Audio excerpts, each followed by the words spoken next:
Today we're talking to a person who's running for the position of public school trustee. Welcome to Tea at Taxevity, where you meet people who make life better, our many clients and friends. My name is Pramod Sharma, and our guest today is Stephen Thiele. He's a partner at a law firm. What's the law firm called? Gardiner Roberts. At Gardiner Roberts, and he's also running for public school trustee in Toronto Wards 3 and 4, which is also known as Etobicoke Centre. Welcome, Stephen. Thank you, Pramod. Thank you for having me. Yeah. Now, I'm quite inspired by people who not only talk about making things better, but actually take steps. And we met when you were canvassing. You came to our door and we talked for a few minutes, and you left a brochure. And unlike many brochures, I took the time to read it because of what you said at the door. And I was quite impressed by the things that you have done and are planning to do. And I thought that that would be valuable for people who are living in Etobicoke Centre, and also valuable for other people who want to understand more about school trustees. So thank you so much for coming here as a guest. All right, thanks for having me. Now, when you're not running, what do you spend your time doing? So I'm a research lawyer. I'm a partner at Gardiner Roberts. And essentially I work with the lawyers in my law firm in dispute resolution or civil litigation, formulating or strategizing on files and building legal arguments that we then present in the court systems or before arbitrators or before administrative bodies. Okay, and in our interview, we'll see how that connects with what you're doing as a public school trustee. Now, in your brochure, you talk about how the public education system has changed over time. Can you give us a sense of what's different now? Yeah, when I look back at my education, I grew up in the Jane Finch area of Toronto. Okay. We had a very large school of certainly in high school, 1,600 students. Oh, okay. But we were taught, I guess the curriculum is what I'm really speaking to when I say it's changed. We were taught foundation subjects, skills in mathematics, skills in sciences in particular. And, my son is in grade 8 Okay. at Humber Valley Village Junior Middle School. And I hear this a lot actually from voters too. They're not even taught the 12 times table anymore. Oh, I should have waited to go to school now. I'm good up to 10 times 10. But, and so that's changed, and the curriculum has changed a little bit, or maybe even significantly, in terms of the way that even mathematics, as an example, is taught. It's about discovery now rather than just the pure learning of how you multiply and divide, and you do that through repetition. Mm-hmm. We don't even teach cursive in school much anymore. Cursive is handwriting? Handwriting. That's not taught? No, and it's a important skill. Mm-hmm. If we compare handwriting, cursive writing, to keyboarding, for example, Mm-hmm. handwriting is a much better skill as a learning tool. Mm-hmm. So those are the things that have changed.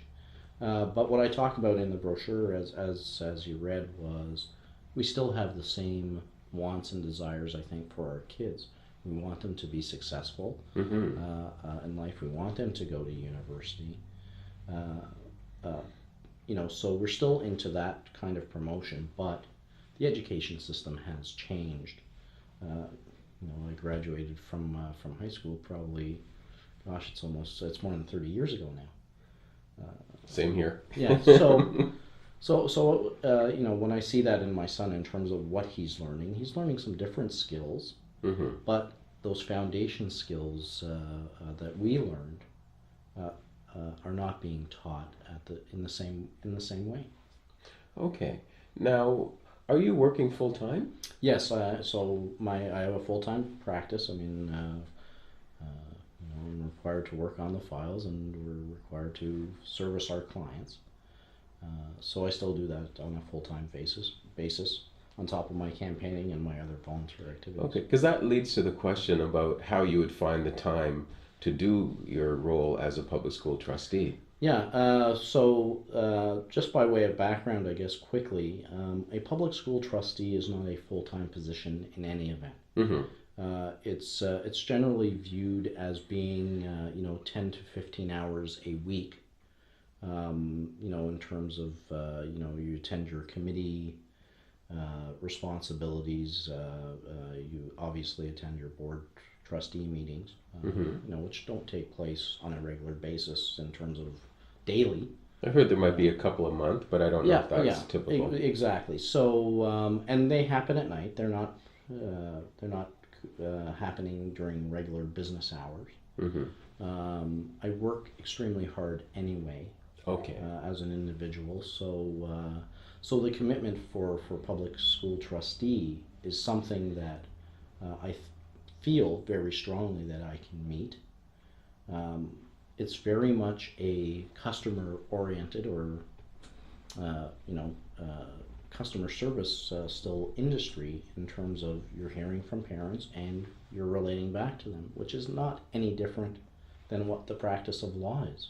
Oh, interesting. I You're never. servicing clients, and it's your response time to your clients and responding to their needs.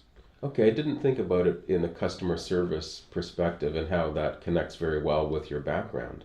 Right, and I mean maybe the terminology customer service isn't exactly the same in terms of the political arena, but essentially that's what politicians do. They're responding to the needs of their constituents.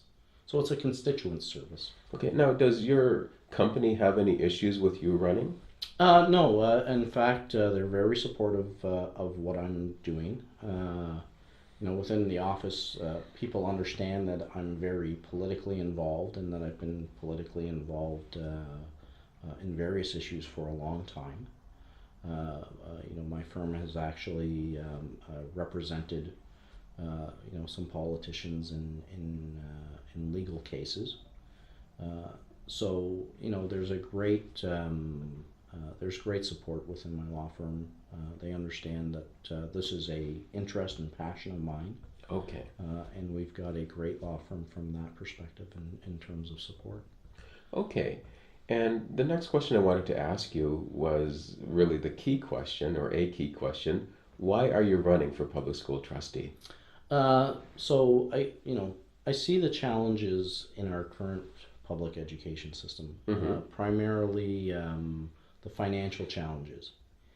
And Now, what do you mean by the financial challenges? well, in terms of the current trustees are not doing the job that they're elected to do. And, I grew up in the public school system. Mm-hmm. Uh, I come from a single family home. My father had to work, to help, basically to support our family Mm-hmm. with my brother and I. He didn't have an education. He came to Canada in the 1950s from war-torn Europe, and he always instilled in me that public education was important. Your education was important. The best Mm-hmm. asset that you have in life is you. Right. And so I see that, and uh, I want to give back to our community, and I want to make sure that the kids in our community, from an overall social view, have the same opportunities that I did. Okay. And when my son comes home and he's learning, and I get concerned about those opportunities because of the way that the Toronto District School Board is being managed. It inspires me to give back to the community and run because I think I can do a better job Okay. and give those same opportunities to other children that at least I had Okay. growing up. Okay. And why do you feel you're an ideal candidate? Well, my background as a lawyer is certainly helpful. Okay. Uh, How is that? Um, a lot of what a trustee does is basically manage a big operation, much Mm-hmm. like a director of a company manages an operation. Okay. And so, therefore, it's knowledge of policies, best practices, ensuring that policies are followed, dealing with budgets, asking the right questions, uh, uh, when issues come forward that are important to the role of trustee. Okay. And, that's what I do as a lawyer. I mean, even within my own law firm, in terms of budgets, I'm responsible for a budget within my law firm. I'm responsible for my firm's library budget. Okay. And we sit down and we take a look at how that budget impacts our overall firm's budget. Where can we, find efficiencies within that budget? Where is there duplication within that library budget? Do we need all the resources that are being sold to us? Okay. So we make those decisions, and we need to ask those questions. Being a lawyer, we're trained over the course of time. We learn through experience when we're dealing with our clients and servicing our clients, which is another part of the aspect which we talked about before. That's what I bring to the table. Okay, so it looks like you have a lot of transferable skills that would be very well suited to the role. Exactly. Okay, and what do you plan to do as a trustee? So my first goal, because I hear this, I've been knocking on 1,000 doors. I met you as well, knocking on the door. They're concerned about the mismanagement of the board. My brochure, when I hand it to electors, basically has bullet points from an independent audit that was conducted of the board, showing how the trustees have mismanaged certain funds, that there's been inappropriate practices, inappropriate procurement practices followed. That's a key issue. The money is not getting into the schools. It's being used elsewhere. One of the largest examples is there was a provincial wage freeze in effect for everyone throughout the province that was supposed to impact not only teachers but administrative staff at Toronto District School Board. Okay. The trustees weren't able to follow that policy and gave pay raises to administrative staff in violation of the policy. Oh, I wasn't aware of that. That cost millions of dollars. That's millions of dollars that could have gone back into our schools. That's what I'm hearing primarily. That's the biggest issue on the mind of the electorate. Secondary issues that I'm learning about now while I'm campaigning is within Etobicoke Centre. We have a large segment, or a segment of the population, which is a significant segment in some respects, in the Somali community. And they're very upset about what's happening to their kids within the school system. They feel like their kids are being stigmatized. Okay. Inappropriately. They're proud Canadians. They want their children to learn, within a setting that provides equality to them and provides opportunity to them. They want their kids to become doctors, lawyers, accountants, engineers like everybody else, but they're feeling that they've been singled out by the board, and they're feeling stigmatized. So that's inappropriate. I'd like to change that. And another significant issue in Etobicoke Centre is French immersion. There are a lot of parents who want to send their children to French immersion schools. Okay, and there just aren't enough schools? They're being waitlisted. Okay. They're being waitlisted. There are transportation issues. I mean, the parents of children who live in Markland Wood, for example, are required to bus their children to Hilltop School, which is in the northern part of Etobicoke Centre. And there's a sufficient number of kids living in the Markland Wood area and immediate vicinity that would make it more practical to have a middle school in that area. Okay. And the Toronto District School Board has failed to respond to their concerns.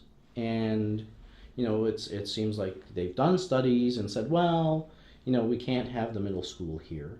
And it's at Hilltop, that's the traditional way it's always been, and then it dies. And, so I think we need to really push forward because the demand for French immersion is growing.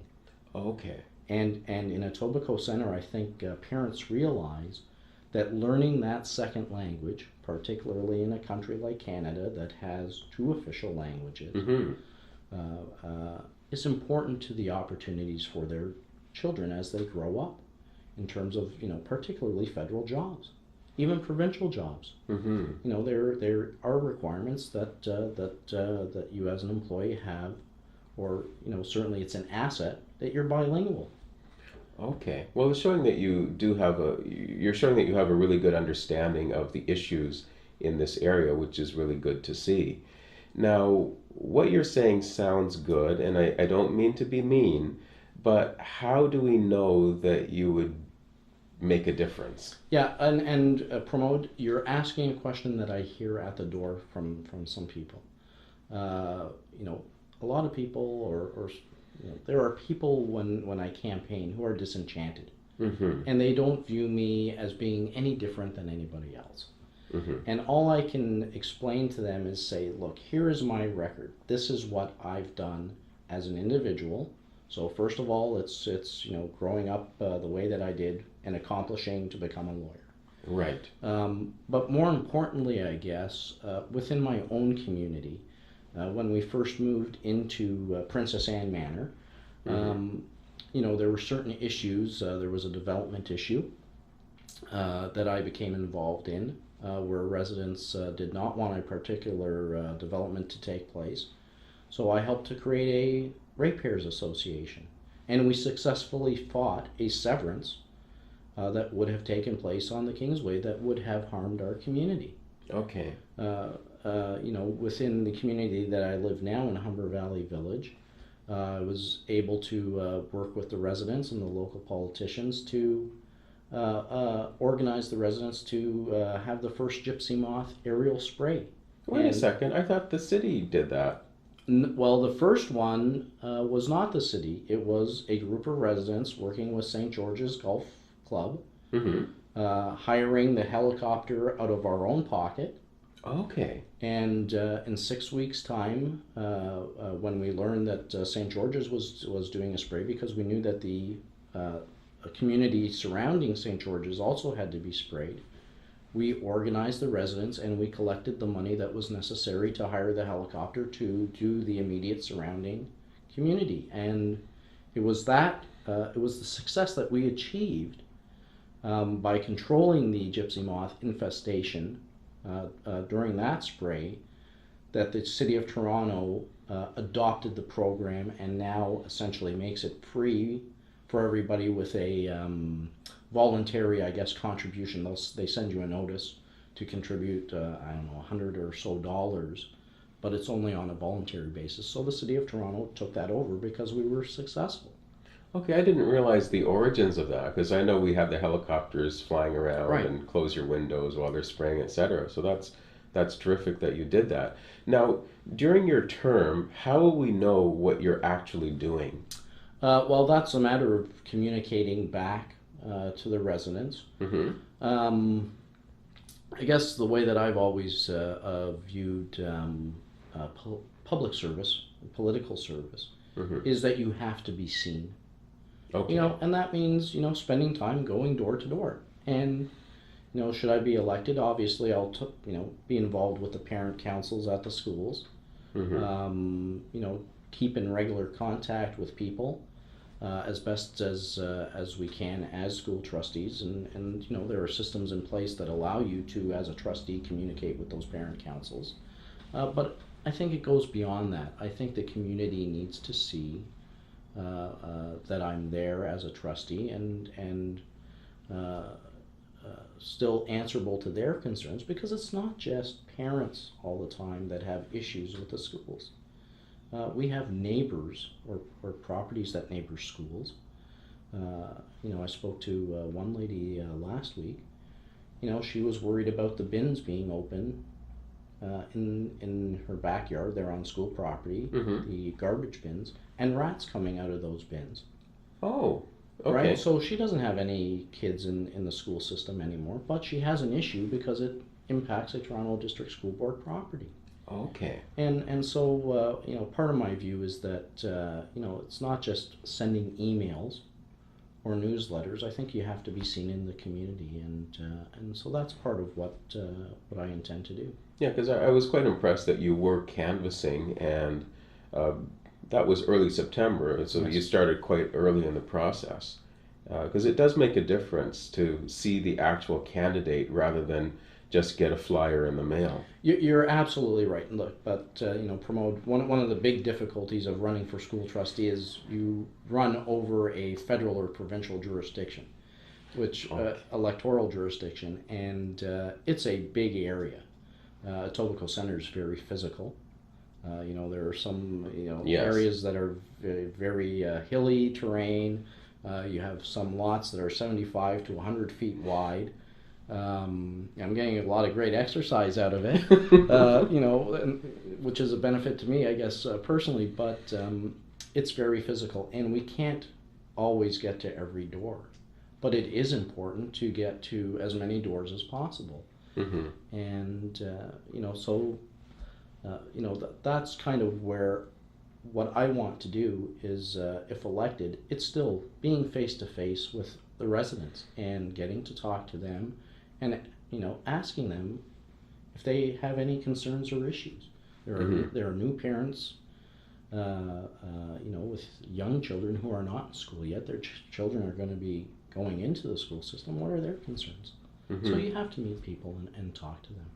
Right, and you are right about the distances because when we moved here, we used to live closer to downtown where it's more congested. When we moved here for Halloween, the amount of walking you have to do to fill a bag of candy doesn't feel right. Well, and I don't know what takes place here now, but when I used to live on the Kingsway, we'd be lucky if we'd get 5 kids for Halloween. Okay. Right? Yes. Because the houses are so far apart. Right. And they get worn out. Well, they do. They get tired. The kids get tired. My son was getting tired, and you see it. People drive to the communities where at least the houses are closer together. Yes, that does make sense. Yeah. Now, how much does a school trustee get paid? So a school trustee gets an honorarium of $25,000 annually. Mm-hmm. There is an expense budget of $27,000, so that's separate from the salary. Okay. Now you're saying that you're planning to give away your honorarium. Yes. Okay, and what's your thinking behind that? Well, so to me, $25,000 is a lot of money, and what we're seeing in the school board, and even the Toronto Star wrote about it. Every dime matters in our children's education. But is that true? Like every dime? Like it seems that the school board has a budget in the billions. It does. It has a $3 billion budget. Okay, and then $25,000. I know it's a lot of dimes, but what could you do with that? What impact could that make? There's lots of impact that $25,000 can have. I mean, I'm a Rotarian. I've been a Rotarian for 10 years. Okay. And we oftentimes get people, organizations asking us to help them. Okay. And one of the relevant examples just happened a few months ago where a parent at a school called our Rotary Club and actually spoke to me about getting a piece of equipment in their school. Okay. They didn't have the funding for that piece of equipment, a learning tool. And when I asked, well, how much does that cost? And she said, well, we need $3,000. Okay. So that's certainly within the $25,000. That's what I want the $25,000 to go towards, or buying computers. There's some schools that don't have a sufficient number of computers. That has an impact. Okay. I see that as a Rotarian. In various projects that we work with, whether it's locally with a dictionary program in the schools, or internationally where we're involved in helping areas in the world that are underserviced, build a school or implement education programs. There is great need, and small sums of money if we look in comparison, $25,000 versus $3 billion, Right. have significant impact. I mean, we may not be able to measure that impact right away, when we buy that computer that gives access to children that they never had before. But 10 years down the road, maybe our contribution of $3,000, our initial contribution of $3,000, 10 years down the road has had a significant impact on one of those children. Right. So when I think about it in terms of my Rotary experience, if I can give back the $25,000, and that's my intent, to get it back into our Etobicoke Center schools, I think, I can have that impact. Right, because when I read your brochure, one of the reasons I wanted to interview you is I wanted to understand if that was, let's say, a gimmick. Right. Right? And I can see from having talked to you that you really believe in what you're doing, and it's almost like you see this as a public service. It's very much to me a public service. I think our politicians have to, get back to an understanding that what they do as politicians is not for themselves or their parties, let's say. It's for us as the electorate. Right. Right? We, the politician is basically the liaison with government. And it's, we're here to represent your views as the elector. And how do you interface with government is you interface through the elected official. Right. So it's about listening, and that's my background. That's the way that I've viewed things from a political, philosophical way. That money, $25,000, it may be a lot for some trustees who get elected. I'm not saying that all trustees have to give up their $25,000 because it may have an impact on their lives. Right. Maybe they need it. Maybe for their personal use, they need it. Right. From my perspective, $25,000 is not going to make a significant difference in my own life. Yeah, you'd pay tax. I'd pay tax, exactly. And so I think that money can be better used for our kids in the school. Well, it's terrific that you have that kind of outlook. Now, is there something else that you'd like to add? We're campaigning hard. If anybody who sees this interview is interested in contacting me, I encourage you. You can visit my website, www.stephenthiele.ca, or phone me at 416-559-3424. Is a good way to get a hold of me. I'm really interested in trying to understand what our main issues are. We've talked about them, and the best way to do that is to get feedback from the residents of Etobicoke Center. Well, thank you for making life better and visiting us.